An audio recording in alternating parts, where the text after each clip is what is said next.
Moi, je m'appelle Jean-Marc Coutin, je suis un entrepreneur. Okay? J'ai acheté la compagnie Elmec il y a à peu près 20 ans. On était surtout dans les véhicules hors route, souffleurs à neige, gros véhicules forestiers. Et lorsqu'est venu l'avènement des véhicules électriques, ben, on a bifurqué un petit peu, pas beaucoup, sur les bornes de recharge pour les véhicules électriques. Depuis quand? Depuis à peu près 2012. Okay? Okay, l'essence était venue très chère à cette époque-là. Et puis il y avait eu un intérêt après la venue de Barack Obama aux États-Unis de diminuer la consommation d'essence. Et puis là, depuis à peu près 4-5 ans, on voit une augmentation exponentielle des véhicules électriques.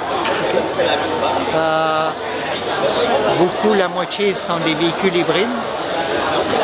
Ce que l'avenir nous dit, c'est que le véhicule électrique ne va pas changer le véhicule tel qu'on le voit à l'heure actuelle. Pour une simple et bonne raison, le véhicule autonome deviendra électrique. Mais le véhicule autonome va bouleverser le monde du transport. De marchandises ou de personnes? C'est surtout les marchandises qui vont avoir un intérêt à avoir des véhicules autonomes, que là on pourra électrifier parce qu'il manque à peu près 50 000 chauffeurs de camions en Amérique du Nord. Okay. Ça va s'empirer parce que les jeunes n'embrassent pas ce genre de profession. Donc ce véhicule-là sera autonome avant d'être électrique, mais s'il est autonome, il sera électrique. Parce qu'il va être capable de rouler jour et nuit, samedi, dimanche, et lorsqu'il va traverser le métropolitain, pendant les heures de pointe, on pourra stopper les camions de livraison pour laisser les gens circuler.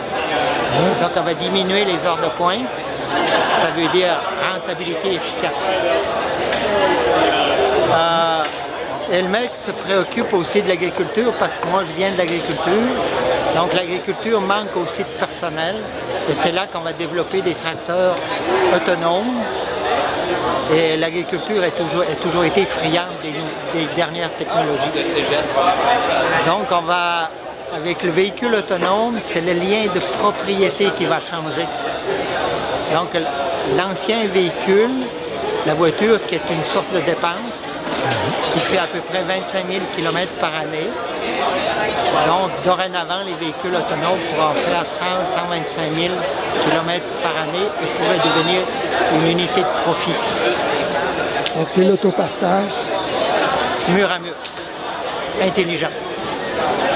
Et dans combien de temps est-ce qu'on va avoir vraiment les véhicules électriques pour les personnes vraiment se démocratiser à la plus grande échelle? La problématique vient des décisions de décideurs politiques qui doivent changer la réglementation. Mais je pense que les consommateurs, d'ici à peu près 5 à 10 ans, vont accepter ces nouvelles technologies parce que ça va faire un boom économique comme on n'aura jamais vu. Donc, si en tant que consommateur, il reste plus d'argent à la fin du mois, c'est très, très, très vendeur. Et parlez-nous de vos bornes. Donc, c'est vous qui les avez inventées? Oui. En quoi sont-elles particulières? C'est parce qu'ils ont un prix qualité très, très, très intéressant. Okay. Pour concurrencer les Américains? Oui, et même les Chinois. Ah ouais? Okay. C'est fabriqué ici ou en Chine? Non, à Shawinigan. C'est fabriqué à Shawinigan? Oui. C'est fini de fabriquer en Chine. Ce n'est pas nécessaire d'aller fabriquer en Chine. C'est qu'il faut développer une forme de commercialisation qui est beaucoup plus courte. C'est des gens, des distributeurs qui ne donnent aucune valeur ajoutée au produit. Avec les boutiques en ligne, Internet, toutes ces choses-là, il y a des possibilités pour des PME de fabriquer puis de pouvoir vendre directement aux clients sans que d'énormes marges soient donner à des gens qui donnent aucune valeur ajoutée au produit. Et combien ça coûte une borne de recharge? Celle-ci est à 799. Okay. Celle-ci est intelligente. Elle est 999. Qu'est-ce qu'elle fait, l'intelligence? Ben, ça devient un objet connecté. Donc, vous pouvez la faire démarrer par une application mobile. Et ça peut générer des rapports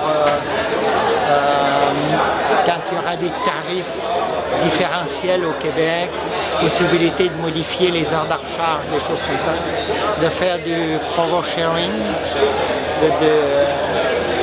Power sharing avec le réseau? Oui. Donc la partie intelligente, il y en a pas assez d'idées pour y arriver à tout mettre dedans. Vous voulez dire que ça va être connecté avec les systèmes photovoltaïques? Oui. Ça peut servir à alimenter le réseau? Oui. OK. Ça pourra, en cas de pointe, de consommation de pointe, les utilités, là, ceux qui fournissent le courant, pourront baisser en pourcentage la charge sur une véhicule pendant un certain temps pour pas que le réseau d'électricité dérape. On peut faire de la publicité, on peut réserver la borne, la faire démarrer à distance, plein de choses comme ça. Mais chez soi, est-ce qu'on a besoin que ce soit automatisé? Si on rentre à la maison, on va le brancher, on n'a pas besoin que ce soit automatisé? Non. Donc, dans le véhicule électrique, pour le consommateur, la voiture électrique, plus de 80% des charges vont se faire à la maison. Donc à des coûts qui sont vraiment intéressants, versus l'essence, c'est à peu près 10 fois moins que de charger une voiture électrique que de faire de remplir un réservoir d'essence. Donc les bornes intelligentes, c'est plus pour les applications commerciales? Oui, qui sont beaucoup plus commerciales. Okay. On vous souhaite beaucoup de succès dans ce nouveau marché. Merci. Merci beaucoup.